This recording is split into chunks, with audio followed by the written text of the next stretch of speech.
সবাইকে নমস্কার।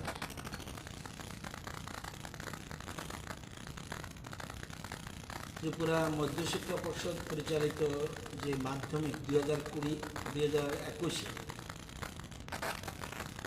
ত্রিপুরা মধ্যশিক্ষা পর্ষদের 2021 যে উচ্চ মাধ্যমিক এবং মাধ্যমিক পরীক্ষা, এই বিষয়ে 14 তারিখ একটা মিটিং ডাকা হয়েছে। এছাড়া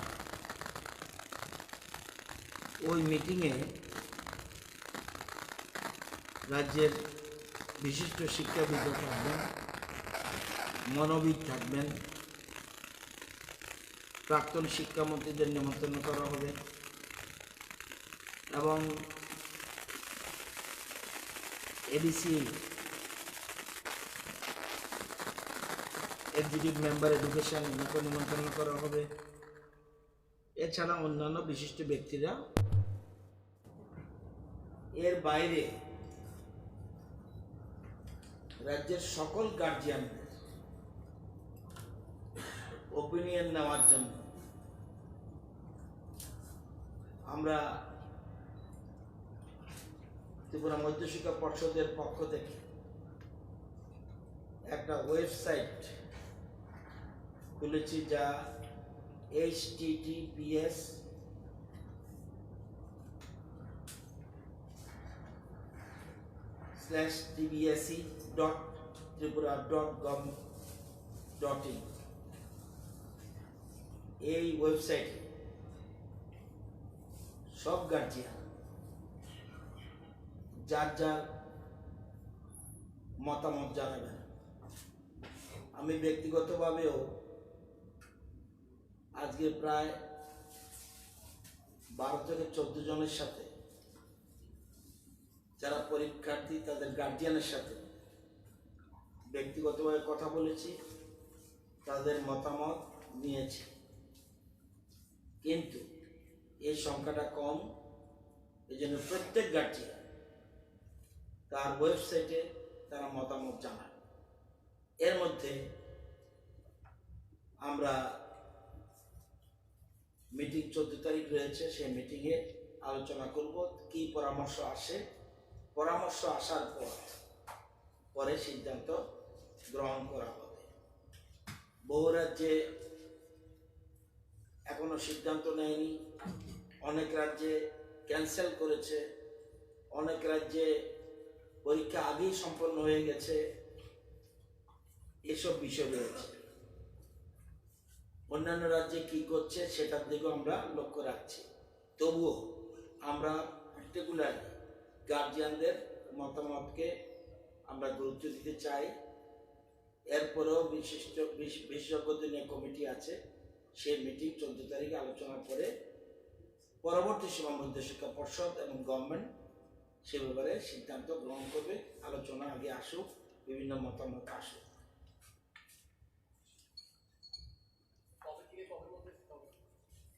হ্যাঁ, এটা 15 তারিখ 6টা পর্যন্ত। কালকে থেকে এছাড়া মধ্যশিক্ষা পর্ষদও একটা অ্যাডভার্টাইজমেন্ট দেবে, বিজ্ঞপ্তি জারি করবে বিভিন্ন পত্রিকার মাধ্যমে একই সংক্রান্ত বিষয়ে। কিন্তু যারা অপিনিয়ন জমা দেবে তারা 15 তারিখ সন্ধ্যা 6 ঘটিকা পর্যন্ত মতামত ব্যক্ত করতে পারবে। আমি অভিভাবকদের কথা বলছি। আমি মনে করি সবচেয়ে বেশি যারা যে মা বাবার ছেলে মেয়ে পরীক্ষা দিচ্ছে, সে মা বাবার মতামতটা গ্রহণটাই সবচেয়ে বেশি কাম্য মনে করি। এই জন্যে আমরা শিক্ষা দপ্তর এই সিদ্ধান্ত গ্রহণ করছি।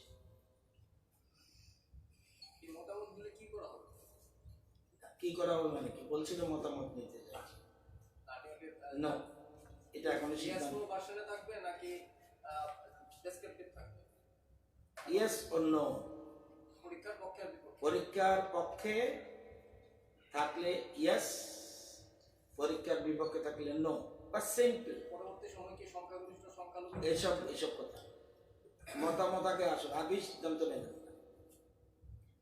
এখন আমরা আগে প্রথমত বিশেষজ্ঞ কমিটি আছে, তারা বসবে, তারা মতামত দেবে, এই ফাঁকে গার্জিয়ানদের মতামত নেই, টোটাল জিনিস নিয়ে পরবর্তী সময় সিদ্ধান্ত। এখন আমরা ইয়েস নো কোনোটার পক্ষে থাকবো না, আগে মতামতটা দেখে নেই কি অবস্থা। আমরা দুই ধরনের এক্সারসাইজ রাখছি, পরীক্ষা হলে কি হবে, পরীক্ষা না হলে কি হবে। যদি এই মুহূর্তে আমি যদি আগের থেকেই বলি এই জিনিসটা, তাহলে হবে না। অ্যাকচুয়াল অপিনিয়নটা আসো। এটাকে কি ভোটিং বলা যায়? কারণ যেহেতু বিষয়টা হা বা নার মধ্যে সীমাবদ্ধ। অপিনিয়ন বলছি আপনি ভোটিং এর ব্যাখ্যা দিন যা ইচ্ছা দিন। আপনি যদি মনে করেন যে এটাকে নির্বাচন আগে এটা কি বলে, আপনি ঠিক করুন, এটা এক্সিট পোল বলবেন না ভোটাভুটি বলবেন, এটা আপনি ঠিক করুন। আমি কি এইসব ব্যাপারে কিছু বলবো?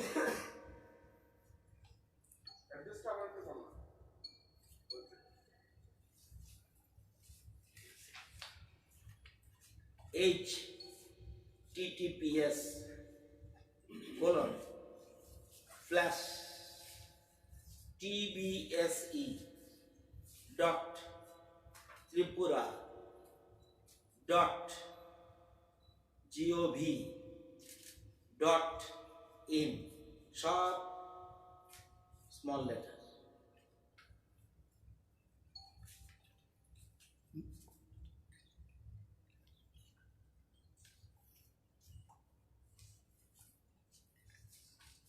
স্যার 14 তারিখ কটা থেকে শুরু হবে মিটিং? 11:30।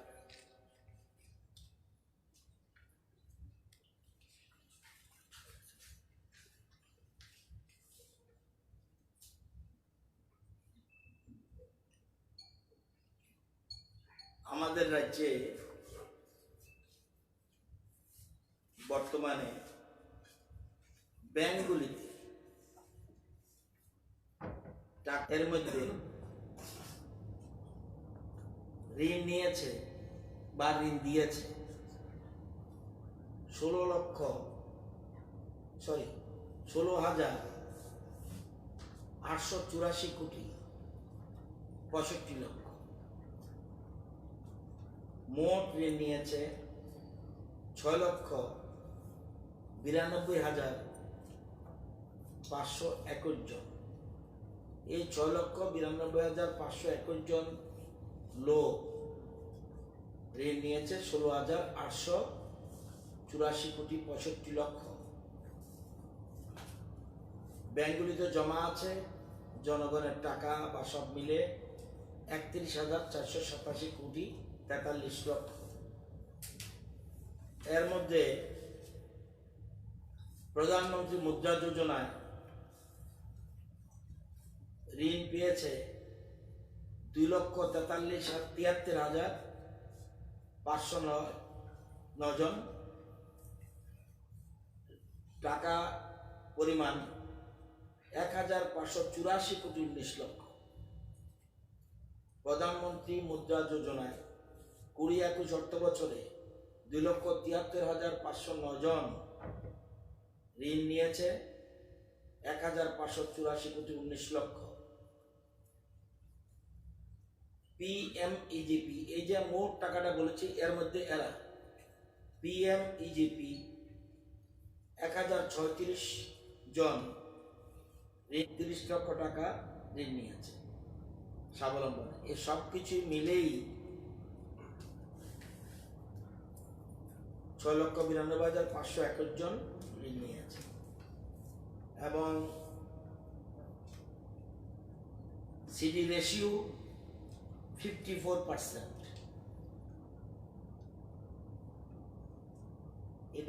এটা কেন বললাম?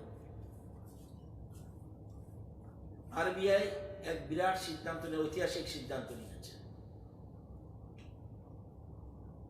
আপনারা জানেন, এর আগে বলে রাখি, আপনাদের অনুরোধ বা বিভিন্ন মহল থেকে বলার পর যারা ঋণ গ্রহীতা আমাদের রাজ্যে, তাদের বিষয়ে বর্তমান রাজ্য সরকার উপমুখ্যমন্ত্রী জিষ্ণু দেববর্মা মহোদয় উনি 2 জুন 2021 ব্যাংকার্স প্রতিনিধিদের নিয়ে এবং মাইক্রো ফাইন্যান্সের প্রতিনিধি যত আশা, বন্ধন, উজ্জীবন, অন্নপূর্ণা ফাইন্যান্স সমস্ত মাইক্রো ফাইন্যান্সদের নিয়ে এক মিটিং করে। এই মিটিংয়ে অনুরোধ করা হয়, যেহেতু কোভিড সিচুয়েশন চলছে, এ সময় যেন যারা ঋণ নিয়েছে তাদের উপরে যেন কোনো রকম ইনস্টলমেন্টের চাপ না দেওয়া হয়, অনুরোধ করা হয়েছে। সেই মিটিংয়ে ব্যাংক কর্তৃপক্ষ বা মাইক্রো ফাইন্যান্সের প্রতিনিধি তারা বলছে বিষয়টা তাদের নজরে নিয়েছে এবং বিষয়টি তারা দেখছে। এদিকে 5 মে 2021 ভারতীয় রিজার্ভ ব্যাংক ঐতিহাসিক সিদ্ধান্ত আরবিআই এর যে সকল ঋণ 1 এপ্রিল 2021 থেকে অদ্যাবধি এনপিএ, এটা হলো নন পারফর্মিং অ্যাসেট হিসেবে চিহ্নিত করা হয়েছে, তাদের চিহ্নিত করা হয়েছে এবং তাদের ঋণের শর্তাবলী পুনর্বিন্যাসের আওতায় আসবে।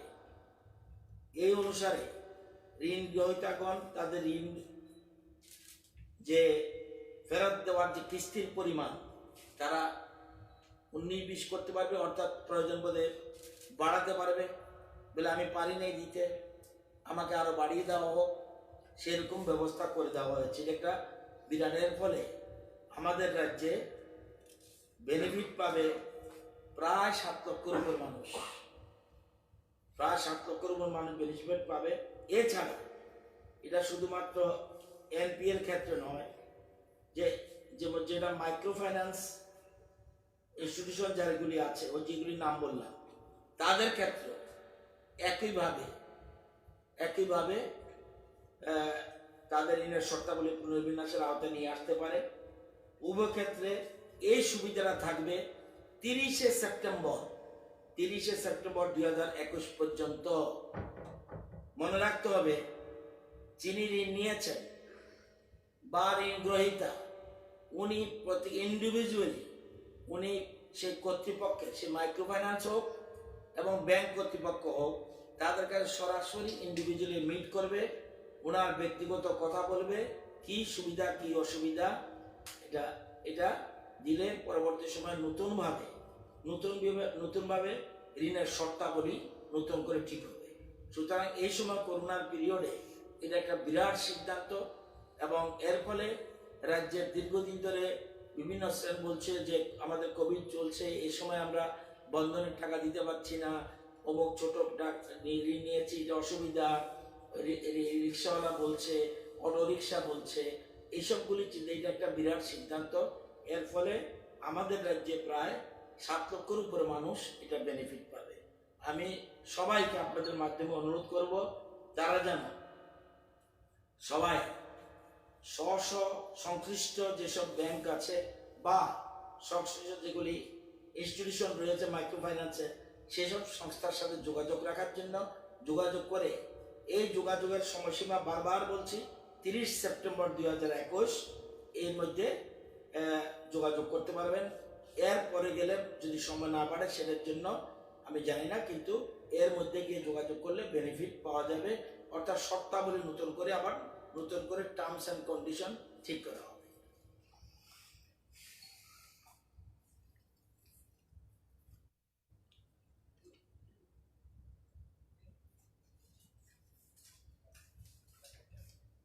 আপনারা জানেন যে এত করোনার অসুবিধা সত্ত্বেও আমাদের রাজ্যে টোটাল জিএসডিপি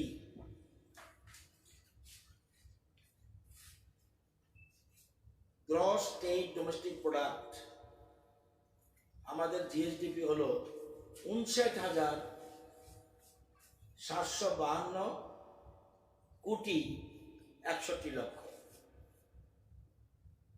এবং পার ক্যাপিটা ত্রিপুরা 1,31,128, যেখানে জাতীয় গড় 86,659। আপনারা জানেন যে দেশের পার ক্যাপিটা ইনকাম থেকে ত্রিপুরার পার ক্যাপিটা ইনকাম অনেক বেশি, অর্থাৎ 2021-এর যে হিসাব, জিএসডিপি হলো 59,752,61,00,000, আর পার ক্যাপিটা ইনকাম 1,31,128। অপরদিকে ইন্ডিয়ান পার ক্যাপিটা ইনকাম ন্যাশনাল এভারেজ 86,659, এবং যেখানে তাদের গ্রোথ রেট মাইনাসের ক্ষেত্রে, কিন্তু রাজ্যের ক্ষেত্রে এটা একটা উল্লেখযোগ্য দিক। এত কিছু যদিও অর্থনৈতিকভাবে একটু নিচের দিকে যাচ্ছে, কিন্তু তারপরেও পার ক্যাপিটা ইনকাম আমাদের রাজ্যের যথেষ্ট ভালো রয়েছে। শেষ বছর কত আসলো পার ক্যাপিটা? হ্যাঁ, শেষ বছর পার ক্যাপিটা কত? শেষ বছর মানে 19-20 ছিল 1,25,191। 19-20-তে ছিল 1,25,191, 18-19-এ ছিল 1,12,849, 17-18-তে ছিল 1,444। আর লাগবে?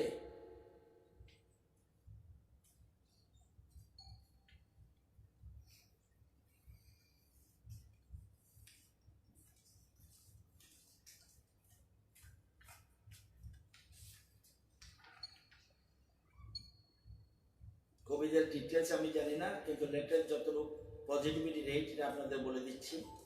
স্টেটের পজিটিভিটি রেট অনেক কমে গেছে। মে মাসের 1 তারিখ থেকে শুরু করে মাঝখানে স্টেটের 7-8 পর্যন্ত উঠে গেছিল, এখন এটা কমে এসে 2.66%। আর west Tripura 3.77%। Agartala municipal corporation যেখানে 28 পর্যন্ত উঠেছিল এই মাসে, এখন এটা 6.34%।